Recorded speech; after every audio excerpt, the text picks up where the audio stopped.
उत्तराखंड में जो संवैधानिक संकट उत्पन्न हुआ है उसमें भारतीय जनता पार्टी की भूमिका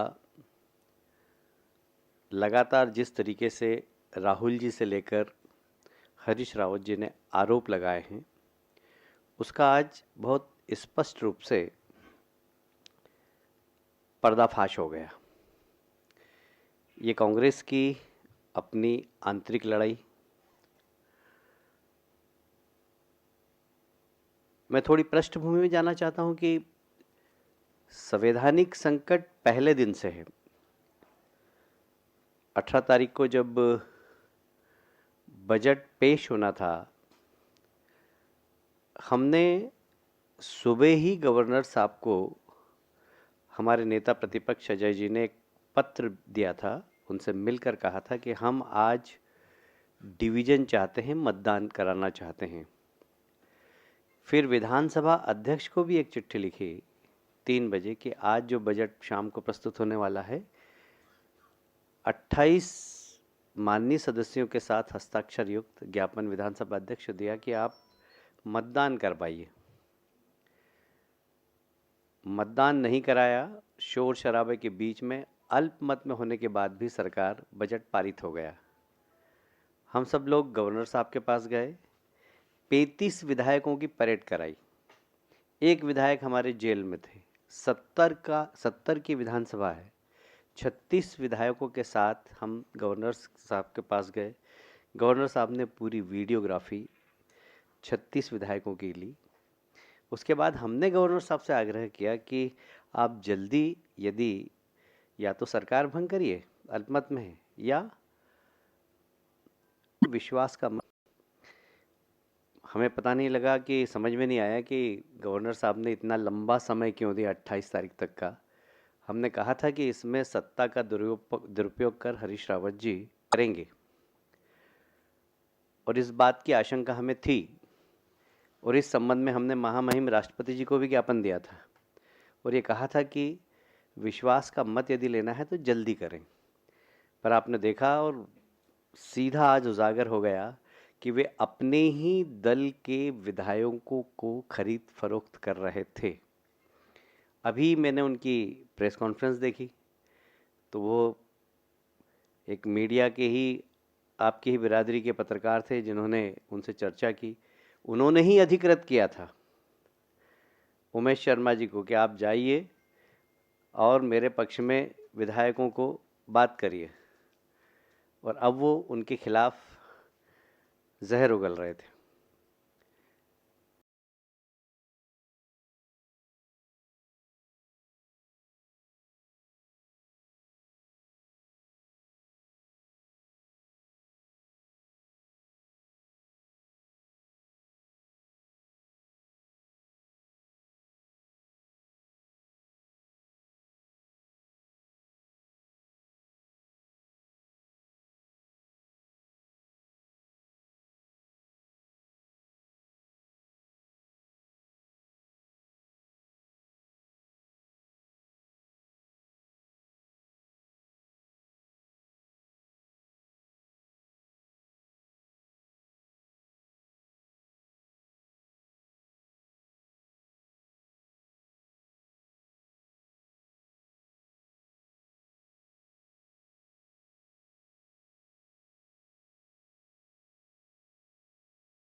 नहीं, कोई माहौल नहीं।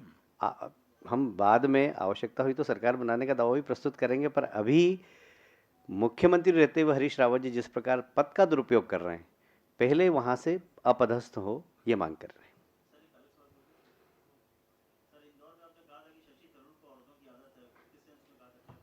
होली वाला दिन था यार। बहुत धन्यवाद। Thank you.